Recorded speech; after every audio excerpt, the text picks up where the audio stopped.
So here I am again at the Bedman Railroad.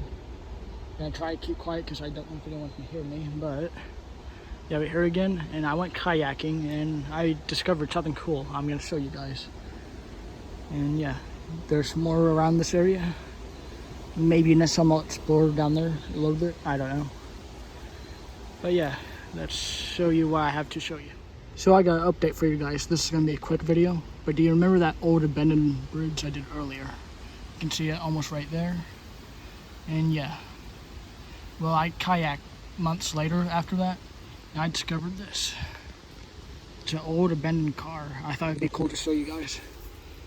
So yeah, if I don't fall in the water, I'll show you the front, which I think is probably the coolest and will result in the coolest pictures. And yeah, pretty cool. This is a short video. But yeah, I just figured I'd show you guys. And yeah, thank you for watching and goodbye.